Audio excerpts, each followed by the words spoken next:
It was supposed to be a bright, feel-good Thursday morning on Good Morning America. The studio lights gleamed like gold across the glass walls, reflecting the early sun over Times Square. Fans packed the sidewalks outside, waving handmade signs that read, "Faith Forever." And, "The Queen of Country is back." Inside, the stage was warm and polished, a mix of cameras, chatter, and the typical GMA sparkle. Faith Hill sat gracefully across from Michael Strahan, her poise and charisma commanding the room even before she spoke. Dressed in a chic ivory suit, her long blonde hair catching the light, she looked every bit the country music icon making her grand return. "Welcome back to Good Morning America," Michael began, his voice booming with trademark enthusiasm.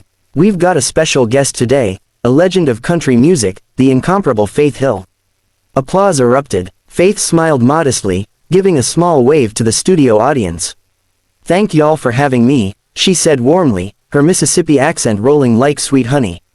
"It's so good to be here again."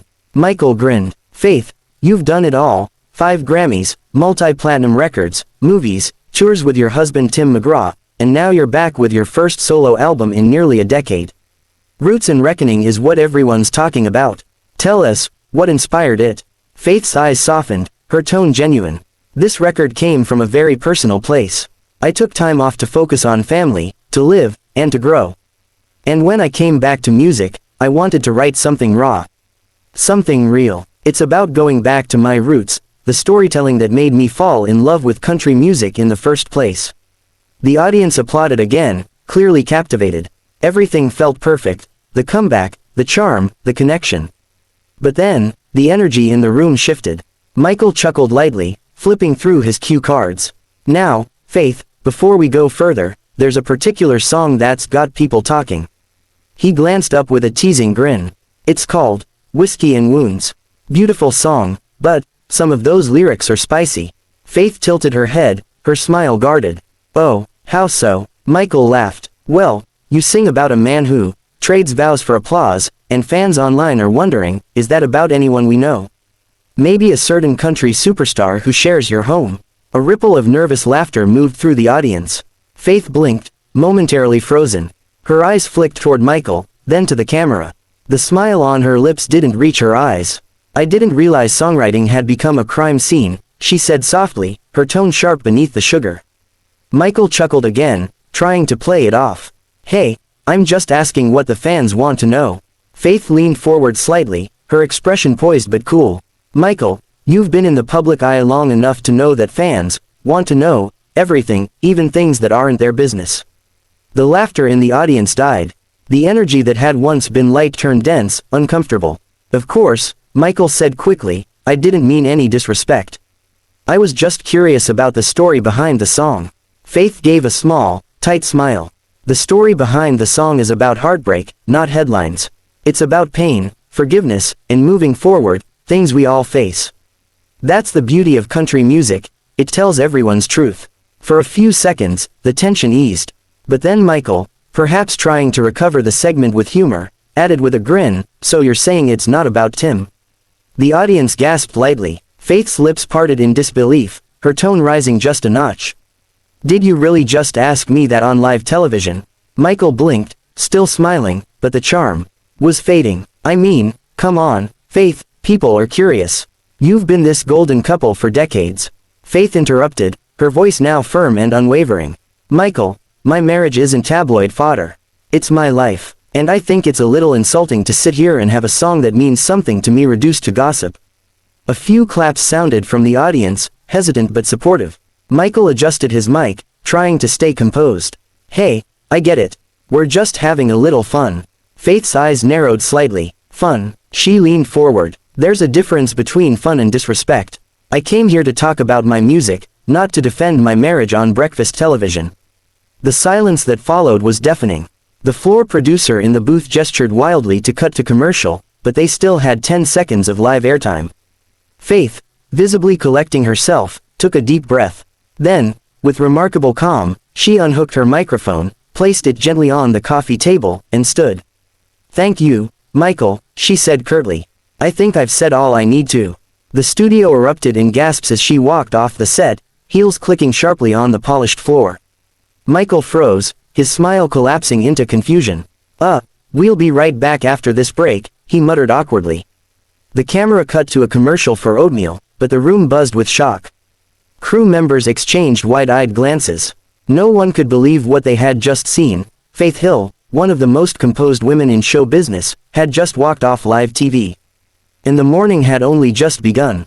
The moment Faith Hill disappeared behind the stage curtain, the Good Morning America studio erupted in chaos. The director's voice crackled through the control room speakers. Cut to commercial now. The camera feed switched just in time, and the screen faded to a cheery ad for maple syrup, a jarring contrast to the tension pulsing through the studio. Michael Strahan sat frozen, staring at the empty seat where Faith had been moments earlier.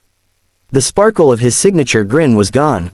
His cue cards trembled slightly in his hand before he placed them on the desk and exhaled sharply. Robin Roberts, seated off to the side, gave him a wary look. "What on earth just happened?" she asked quietly. Michael shook his head, defensive. "I was doing my job. I wasn't attacking her." Robin frowned. "You poked a little too deep, Michael. You know how personal Faith gets about her music." He sighed, rubbing the back of his neck. "I was trying to lighten it up. You know, give it some flavor. People love that stuff." "She didn't," Robin said plainly. Across the room, the producers were in damage control mode. Phones rang, voices overlapped, and assistants scrambled to figure out what to do next. "Where's Faith now?" someone shouted. "Backstage," replied a stage manager. "She's in the green room, says she wants her things and she's leaving." The producer in charge, a middle-aged man named Greg, ran a hand through his hair. "We need to fix this. We can't let her walk out like that. Not live. Backstage, Faith paced the narrow hallway, heels clicking sharply against the linoleum. Her assistant, Laura, followed close behind, clutching a tote bag filled with Faith's belongings. "Faith," Laura said carefully, "Michael didn't mean anything by it. You know these shows, they like a little controversy." Faith stopped abruptly and turned. "Controversy is fine, Laura. Disrespect is not." Her voice trembled slightly, not with weakness, but with restrained anger. "I spent weeks preparing to talk about my music, about the art, the message, and instead, I get ambushed about my marriage on national television."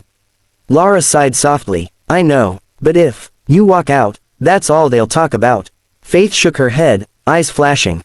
"Then let them. I'm not going to sit there and smile while someone reduces 28 years of love and work into a soundbite." The green room door opened, and one of the producers stepped in, speaking gently. "Faith, hi, we're so sorry about that. Michael didn't mean to cross a line. If you're willing, we'd love for you to come back for the outro, just a quick close, no questions, just thank yous." Faith raised an eyebrow. "You want me to go back on camera and pretend everything's fine?" The producer hesitated. "Well, it would help calm the headlines." Faith gave a small, incredulous laugh. "Headlines?" She picked up her purse from the table and slung it over her shoulder. "You're worried about headlines. I'm worried about integrity." Before anyone could respond, she started for the exit. As she reached the back door, another staffer, a young intern with wide eyes, handed her a phone. "Ms. Hill, ma'am, it's already online." The clip. Faith paused, glancing at the screen. There it was, a shaky recording from an audience member's phone, already uploaded to X, formerly Twitter. The caption read, "Greater than, Faith Hill just walked off GMA after Michael Strahan pushed too far." Yikes. The video had thousands of views and climbing fast. Faith handed the phone back calmly. "Let them watch," she said. "Maybe they'll finally see what happens when a woman stands her ground." She pushed through the exit doors, and was instantly hit with a wall of flashing lights and camera shutters. Paparazzi had already gathered outside the ABC building, tipped off within minutes. Faith, what happened inside? Did Michael insult you? Are you and Tim having problems? Faith, do you regret walking off?" She stopped briefly at the edge of the crowd, her posture regal despite the chaos. Her eyes were calm, her voice steady. "My marriage is strong," she said clearly. "My patience, however, has its limits." The photographers shouted more questions, but Faith simply waved, slid into the waiting black SUV, and closed the door behind her. Inside the studio, the atmosphere was tense. The crew whispered among themselves while Michael scrolled through his phone, reading the explosion of reactions online. Robin leaned over, speaking softly but firmly. "You're trending, Michael. Hashtag Faith Hill walks off is everywhere. He sighed, his brow furrowed. Great, just what I needed. Don't play victim, she said, though not unkindly. Next time, stick to the music. As the show returned from commercial, the tone had shifted completely. Michael put on his most professional smile. Welcome back, he said smoothly.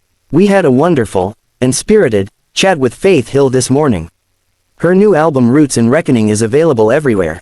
Be sure to check it out. Robin nodded, adding warmly, Faith is one of the greatest voices in country music. We wish her all the best on her new journey. The cameras cut, and the show moved on. But the world outside didn't. Within an hour, entertainment outlets across the country ran the same headline. Greater than, Faith Hill walks off GMA after heated exchange with Michael Strahan. Clips flooded TikTok. Twitter debated whether Michael had gone too far. Fans rallied behind Faith, calling her a class act and a queen for standing up for herself. In her SUV, Faith sat quietly as the city blurred past her window. Her phone buzzed non-stop, texts and notifications flooding in, from friends, journalists, even Tim himself. Laura glanced over. You sure you don't want to make a statement? Faith smiled faintly, watching the Manhattan skyline disappear behind them. No, she said. The moment spoke for itself. As the car turned toward the airport, Faith Hill leaned back, calm and unshaken. She hadn't just walked off a set, she'd walked into a moment of truth. And by sunset, the world was still talking about it.